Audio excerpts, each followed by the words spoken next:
Il Signore Dio chiamò l'uomo e gli disse: «Dove sei?» E rispose: «Ho udito la tua voce nel giardino, ho avuto paura perché sono nudo e mi sono nascosto».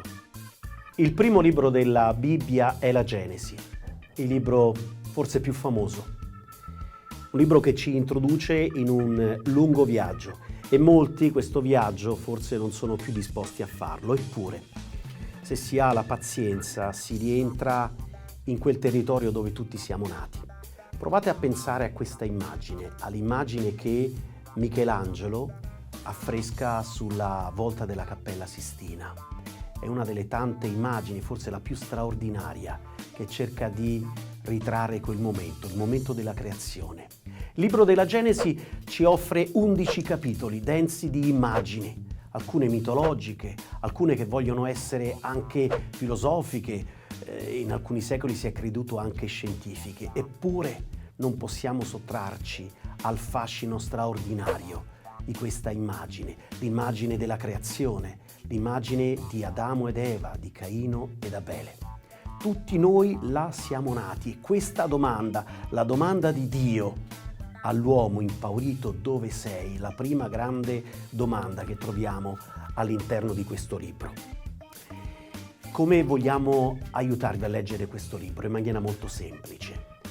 Il libro della Genesi può essere letto in un'infinità di maniere. Noi ne consigliamo una soltanto: la lettura di un testo che cerca di rivelare la natura del nostro essere, il nostro essere umani come relazione.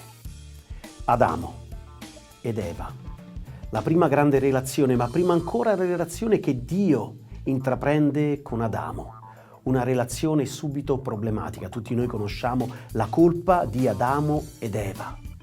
E poi ancora Caino ed Abele, da Caino e Abele la torre di Babele fino anche a Noè e la sua arca. Storie di uomini misteriosi, storie di relazioni, quelle che viviamo, io e te, nella nostra vita. Nel 12° capitolo della Genesi incontriamo il primo dei patriarchi, il padre di ogni credente, di ogni ebreo, di ogni cristiano e di ogni musulmano, e troviamo la prima parola che Dio rivolge ad un uomo nel suo viaggio, ed è una parola che potremmo dire è il programma di questo libro: vattene dalla casa di tuo padre. Con Abramo ogni uomo, leggendo questo libro, può intraprendere un viaggio che lo porta in esodo da se stesso, dalla sua natura, dalla sua storia, per intraprendere nuove relazioni. Abramo deve lasciare la propria terra, deve lasciare la propria famiglia, deve lasciare la propria religione. Grazie ad Abramo nascono nuove relazioni, ma tutte queste relazioni saranno vittime del peccato, della colpa, dell'incomprensione, e nessuno dei padri, nessuno dei patriarchi potrà esimersi dal combattere con se stesso e con Dio. Chi legge questi testi incontrerà l'umanità di Abramo e di Sara, che cercano a loro modo di rispondere alla grande promessa, il ritardo di Isacco, la nascita di Ismaele, e poi ancora Isacco, Giacobbe. Giacobbe occupa una parte centrale, sia perché è il padre di Israele con i suoi 12 figli, ma perché ci lascia un'immagine straordinaria, che è emblematica per capire questo testo. L'immagine di Giacobbe che lotta con il suo angelo, l'angelo del Signore, sul fiume Yabok.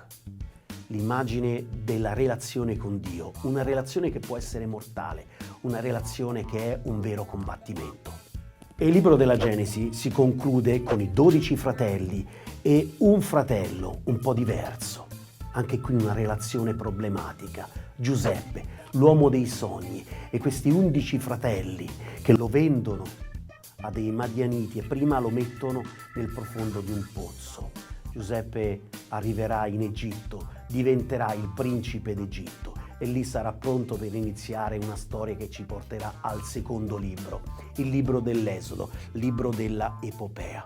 Perché leggere questo libro? Leggere questo libro per incontrare la parola di Dio, per incontrare i primi battiti di questa voce. Vi consegno 3 parole, quella che abbiamo letto. Dove sei? Adamo, dove sei? Uomo, dove sei? La seconda parola, ancora più incisiva, quella che Dio pronuncia a Caino. Dov'è tuo fratello? E la terza, appunto, quella che Dio pronuncia ad Abramo iniziando il viaggio della fede. Vattene. La fede come allontanamento, esodo da se stesso, percorso che porta dalle proprie aspirazioni alla ispirazione divina, al mistero di questa voce.